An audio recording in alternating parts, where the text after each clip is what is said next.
What's up guys, Jeff Cavalier, AthleanX.com. Today I'm going to show you how to build bigger triceps by adding a couple of new exercises to that tricep exercise arsenal of yours.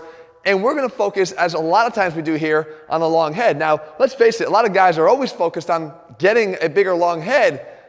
They're not getting enough exercise attention on the long head of their triceps. And that's why we need to focus on that today. Because the tricep long head, as you can see here, is what takes up a large portion of the overall girth of the triceps. As a matter of fact, it's about 2/3 of the size of the triceps. We need to have plenty of options to do that. And while we want to focus a lot of our basic exercise movements like the bench press to build bigger triceps, because it's a way we can overload them well. Close grip bench press is even more targeted towards that. And maybe even doing overhead pressing, that's going to target the triceps as well. However, those exercises do not put the long head in its most shortened position. Right? Because all those exercises end with our arms away from our body. And we know that the function, the additional function that the long head provides is not just extension of the elbow, but also extension of the arm back behind the body.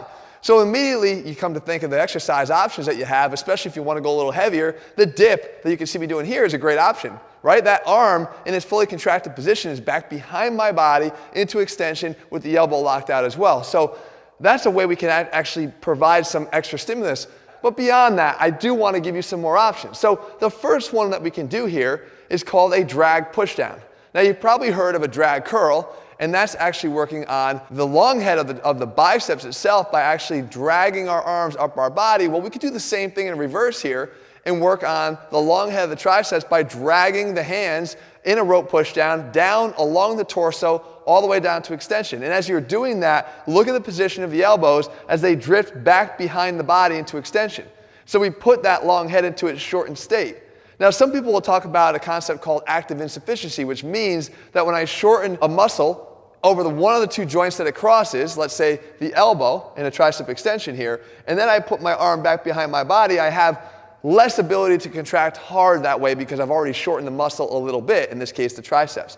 That may be true, but at the same time, it doesn't mean that we have to load these as heavy as other exercises. As a matter of fact, you're going to find that you will have to deload these exercises a little bit more to be able to achieve these. However, you're going to finally get the full contraction of the triceps long head by maximally shortening it through its entire range of motion. That's the benefit here.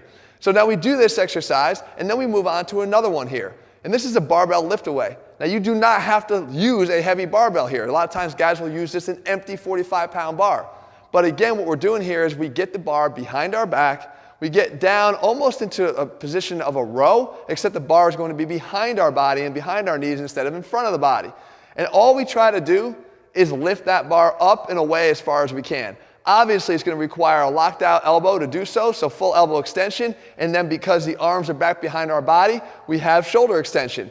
You will feel these light up your triceps like never before. I like to make it even more excruciating by holding the contraction for about 4 or 5 seconds at the top if I can, and then lower down and repeat. Again, heavy weights will not really be necessary here. You're going to feel the contraction just by the essence of finally putting the tricep long head in its most shortened position. So guys, I hope you found this video helpful. We got to put the science back in strength, and a lot of times I said we have to put the truth back in training. Because a lot of people will tell you just to focus on those overhead movements to get a greater stretch on the tricep long head and a better recruitment of that muscle. But why are we not shortening it as well? Why are we not working on developing that muscle throughout its full range of motion and getting it into complete contraction? This is how you do it, and now you've got 2 more options. If you're looking for a program, guys, step by step, meal by meal, day by day, we lay them all out for you over at AthleanX.com. If you found the video helpful, leave your comments and tell me what else you want me to cover, and I'll do my best to do that for you in the days and weeks ahead. All right, guys, see you soon.